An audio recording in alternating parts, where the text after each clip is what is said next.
Mercedes-Benz tentu sudah tidak asing lagi dengan dunia motorsport. Pabrikan Jerman ini telah bergabung dalam motorsport selama 100 tahun terakhir.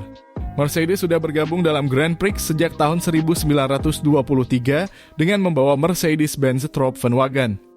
Untuk meneruskan sejarahnya, mereka membuat Mercedes-Benz CLR. CLR merupakan penerus dari Mercedes CLK GTR yang sukses dalam ajang Le Mans GT1. Mobil tersebut dibuat oleh HWA Race Lab, yaitu produsen komponen AMG ternama yang juga berbasis di Affalterbach. Mercedes CLR didesain khusus untuk kelas LMGTP atau Le Mans GT Prototype. Mobil-mobil Le Mans GT Prototype pada dasarnya didasarkan pada mobil jalan raya, dalam hal ini Mercedes-Benz CLK. Mercedes CLR adalah CLK GTR yang lebih radikal, didedikasikan untuk balapan di sirkuit de la Sarthe. Ini adalah mobil yang sangat terkenal karena insiden dramatis yang terjadi selama balapan Le Mans 24 jam pada tahun 1999. Mari kita lihat lebih dekat mengenai Mercedes-Benz CLR. Sedikit sejarah mengenai Mercedes-Benz CLR. Mercedes CLR adalah mobil balap yang dikembangkan oleh Mercedes-Benz untuk berkompetisi dalam berbagai seri balap, terutama dalam balapan ketahanan. Mobil ini merupakan bagian dari program balap Mercedes-Benz yang ambisius untuk bersaing di ajang-ajang bergengsi seperti Le Mans 24 jam. Mercedes-Benz CLR pertama kali diperkenalkan pada tahun 1999 dan model ini dibangun berdasarkan platform mobil balap CLK GTR yang sudah ada sebelumnya. Mercedes CLK GTR sendiri telah berhasil meraih kesuksesan di berbagai ajang balap. Mercedes-Benz CLR dirancang untuk bersaing di Le Mans 24 jam, yang merupakan salah satu balapan ketahanan paling bergengsi di dunia. Tim Mercedes-Benz berkompetisi dengan membawa 3 mobil Mercedes CLR di ajang ini pada tahun 1999. Salah satu momen paling bersejarah yang melibatkan Mercedes CLR adalah rentetan insiden dramatis yang terjadi selama balap Le Mans 1999. Desain Mercedes CLR merepresentasikan ciri khas mobil balap Mercedes-Benz pada akhir tahun 1990-an. Mercedes CLR dirancang dengan fokus pada aerodinamika yang baik. CLR memiliki bodi rendah dengan bentuk yang lancip, sayap depan yang besar, dan desain belakang yang mengoptimalkan downforce sehingga memberikan traksi maksimum di lintasan. Mobil ini memiliki penampilan futuristik yang sangat mencolok. Garis-garis tegas, potongan-potongan aerodinamis, dan penggunaan material ringan seperti carbon fiber memberikan kesan bahwa ini adalah mobil balap yang canggih dan modern dan terlihat menjanjikan. Mercedes CLR dilengkapi dengan livery khas tim balap Mercedes dengan warna silvernya yang khas. Livery ini menjadi ikonik mobil-mobil Mercedes-Benz sehingga mudah dikenali di lintasan. Salah satu ciri khas desain mobil balap ketahanan adalah memiliki kaca besar yang memberikan pandangan luas bagi pembalap. Ini penting dalam balapan jarak jauh seperti Le Mans, di mana pembalap harus tetap waspada selama berjam-jam balapan. Mobil CLR memiliki pintu yang tinggi yang berguna untuk memudahkan pembalap masuk dan keluar dengan cepat selama pergantian pembalap di pit stop. Karena mobil ini juga berkompetisi dalam balapan ketahanan yang melibatkan balapan malam hari, Mercedes-Benz CLR dilengkapi dengan sistem lampu yang terang untuk memastikan visibilitas yang baik di malam hari. Mercedes CLR memiliki panjang 4.890 mm dengan panjang wheelbase 2.670 mm. Idenya adalah untuk memaksimalkan overhang mobil sehingga dapat menambah aerodinamis. Di atas kertas ini berarti dapat memiliki diffuser depan dan belakang yang lebih besar karena lebih banyak bodywork yang dapat dibuat.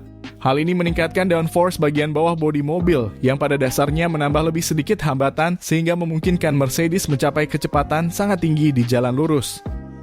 Namun overhang yang panjang membuat mobil lebih rentan oleng ke belakang ataupun ke depan. Untuk bagian mesin, Mercedes CLR menggunakan mesin berkonfigurasi V8 dengan kapasitas 5.000 cc. Mesin ini adalah unit yang sangat kuat dan efisien yang didesain khusus untuk berkompetisi di balapan ketahanan, termasuk Le Mans 24 jam. Mesin ini menghasilkan lebih dari 600 horsepower.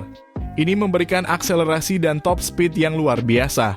Mesin ini dilengkapi dengan teknologi balap yang canggih dan pengoptimalan pembakaran bahan bakar untuk efisiensi.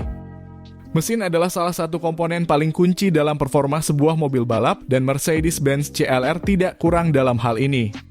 Mesin V8 ini menghasilkan suara khas yang menggema di lintasan balap. Suara ini menjadi salah satu aspek yang membedakan mobil balap dari mobil konvensional. Selama balapan Le Mans 1999, Mercedes-Benz CLR mengalami serangkaian insiden yang membuat heboh dunia balap. Insiden pertama terjadi ketika sesi kualifikasi di mana mobil CLR yang dikendarai oleh Mark Webber terbang di tikungan Indianapolis. Insiden ini mengakibatkan kerusakan parah pada mobil, tetapi tidak ada cedera serius yang dialami pembalap. Sayangnya, insiden ini tidak terekam oleh kamera. Insiden kedua terjadi pada saat sesi warm-up lap mobil CLR yang dikemudikan oleh Mark Webber kembali mengalami kejadian serupa di Mulsanne Straight. Ini adalah kali kedua Mark Webber mengalami kejadian serupa. Yang paling mencolok adalah insiden yang terjadi saat balapan utama pada hari Sabtu. Mobil CLR dikemudikan oleh Peter Dambrecht mengalami hal serupa pada lap ke-75 di Mulsanne Straight tidak jauh dari tikungan Indianapolis. Mobil tersebut terbang dan berputar sebanyak 3 kali sebelum akhirnya mendarat di area luar trek balap. Yang mengejutkan adalah bahwa semua insiden tersebut tidak mengakibatkan cedera serius pada para pembalap. Ini berkat konstruksi kokpit yang kuat dan sistem keamanan yang dimiliki Mercedes CLR. Setelah insiden ketiga, Mercedes-Benz membuat keputusan yang berani dan kontroversial untuk menarik semua mobil CLR dari balapan tersebut. Ini adalah tindakan yang tidak biasa, tetapi dilakukan dengan alasan keselamatan para pembalap. Apa yang menyebabkan Mercedes CLR terbang? Mercedes memaksakan desain mobilnya dengan overhang yang terlalu panjang sehingga menyebabkan kurangnya stabilitas aerodinamis. Ada beberapa elemen desain yang berkontribusi pada sifat aerodinamis mobil yang menyebabkannya bisa terbang. Sirkuit de la Sarthe adalah sirkuit yang sangat tricky menguji semua aspek mobil seperti mesin, suspensi, rem, dan aerodinamika. Mobil yang dirancang untuk mengatasi sirkuit ini harus cukup licin untuk mencapai top speed dan menghasilkan gaya tekan ke bawah yang cukup untuk menangani bagian teknis sirkuit ini. Kecepatan tinggi memerlukan hambatan yang rendah, tetapi gaya tekan ke bawah yang tinggi juga menghasilkan hambatan yang lebih besar.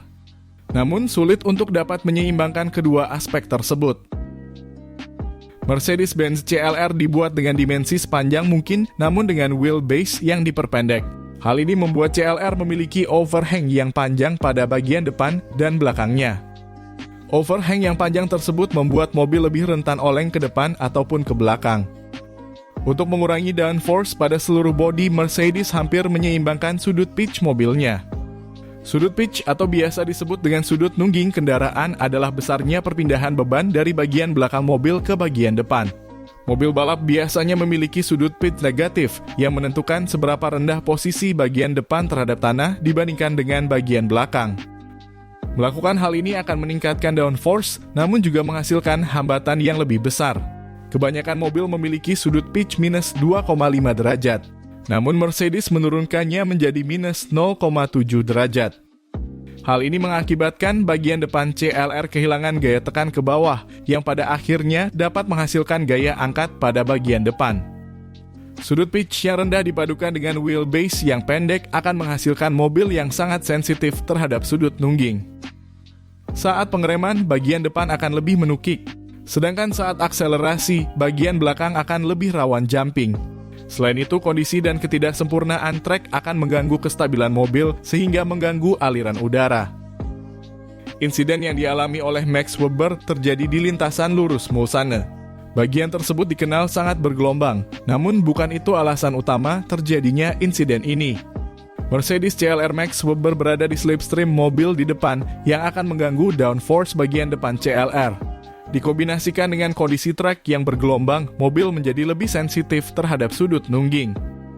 Ketika sudut kemiringan berubah menjadi plus 2,0 derajat, mobil tidak hanya memiliki gaya tekan ke bawah yang mendekati 0, namun juga mulai menghasilkan gaya angkat. Selain itu, desain kokpit CLR memiliki bentuk yang menghasilkan gaya angkat yang seharusnya dapat dilawan oleh bagian lain dari mobil. Hal ini menggerakkan pusat tekanan udara ke arah depan. Dan pada satu waktu tertentu, gaya angkat bagian depan menjadi lebih besar daripada gaya tekan ke bawah bagian belakang.